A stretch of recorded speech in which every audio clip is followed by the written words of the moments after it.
Question number 4 में हमको diagram दिया हुआ है और एंगल P दिया हुआ है 95, R दिया हुआ है 40 डिग्री का, S दिया हुआ है 75 डिग्री का और हमको SQT यानी इस कोण का मान हमको यहाँ पे ज्ञात करना है। तो सबसे पहले तो हम ये त्रिभुज लेंगे और इस त्रिभुज में इस एंगल को 1 मान लेंगे और इस त्रिभुज में इस एंगल को हम यहाँ पे 2 मान लेंगे। तो इस त्रिभुज के तीनों कोणों का योग जो है वो 180 के बराबर होगा, यानी angle P plus angle R plus angle 1 बराबर होगा यहाँ पे 180 डिग्री का।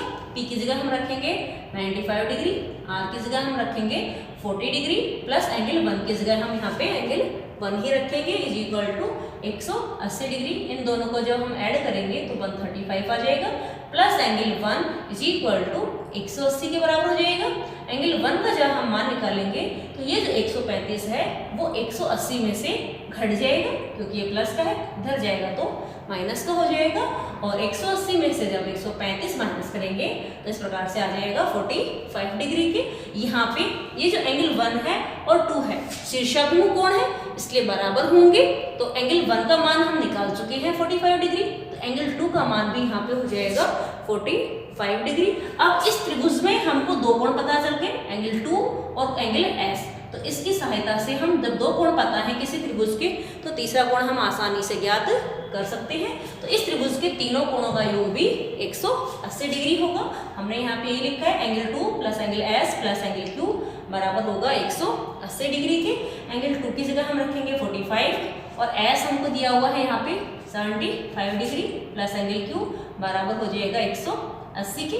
इन दोनों को ऐड करेंगे तो 120 आ जाएगा प्लस एंगल Q बराबर 180 डिग्री। एंगल Q की जगह एंगल Q ही रहेगा, बराबर की जगह बराबर रहेगा, 180 की जगह 180 रहेगा और 120 ये प्लस का है, इधर जाएगा तो माइनस हो जाएगा और 180 में से 120 जब घटा देंगे तो इस प्रकार से हमारे पास एंगल Q आ जाएगा जो कि 60 डिग्री के बराबर आ जाएगा। इसी प्रकार से हम एंगल Q को ज्ञात कर सकते हैं।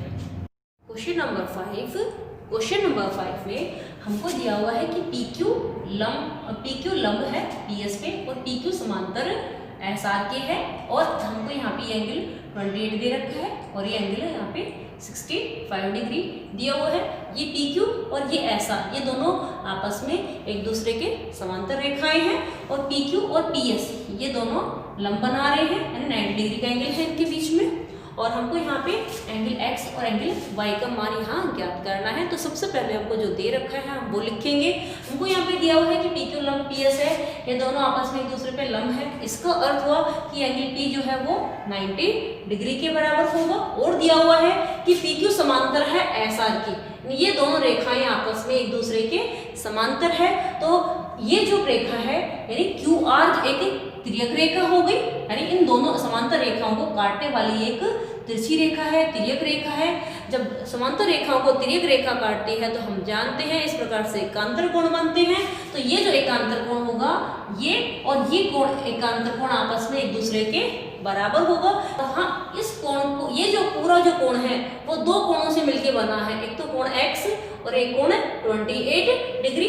तो इस कोण को हम एंगल X प्लस 28 डिग्री लिख सकते हैं is equal to angle QRT।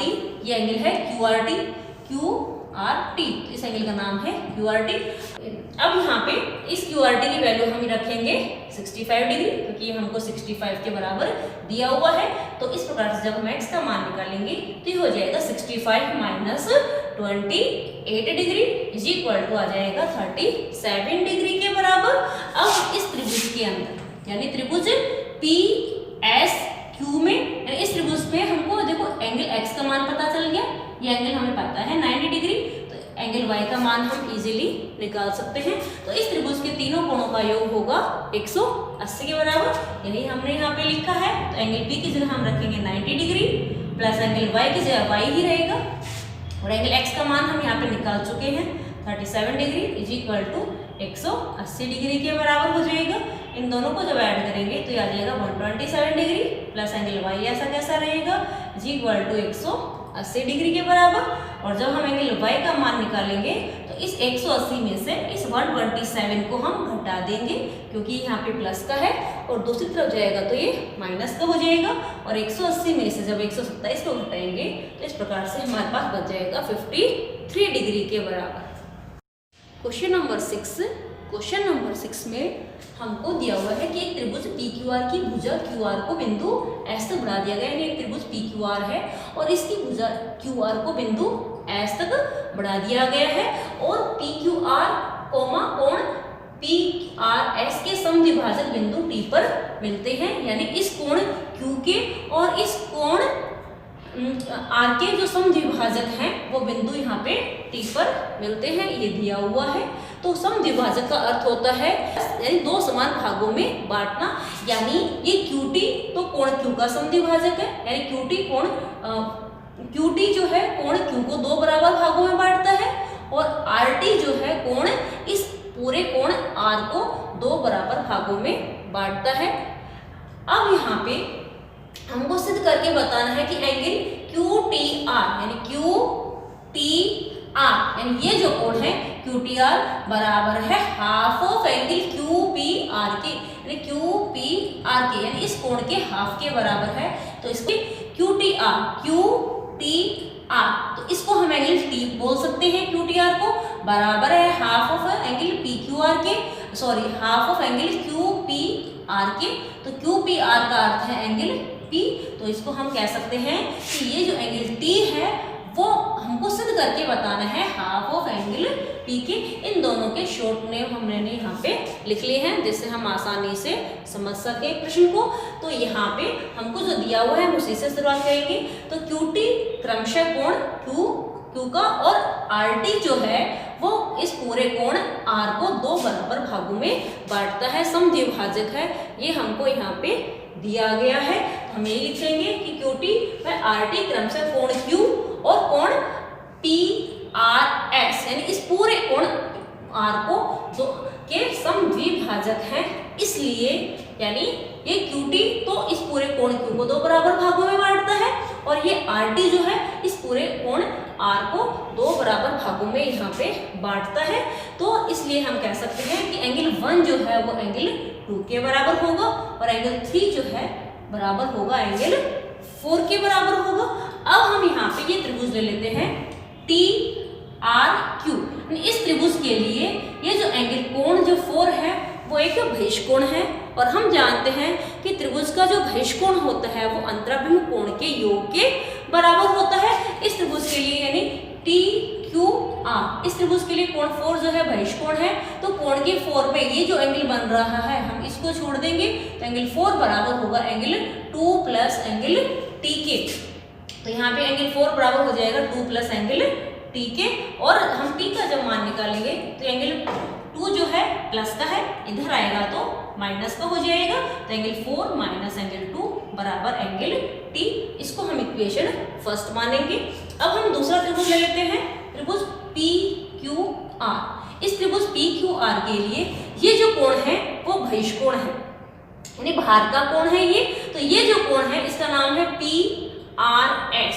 ये जो है कोण है वो बराबर होगा कोण Q प्लस कोण P के बराबर होगा। तो हमने यहाँ पे लिखा है कि PRS जो है कोण P प्लस कोण Q प्लस कोण P के बराबर होगा।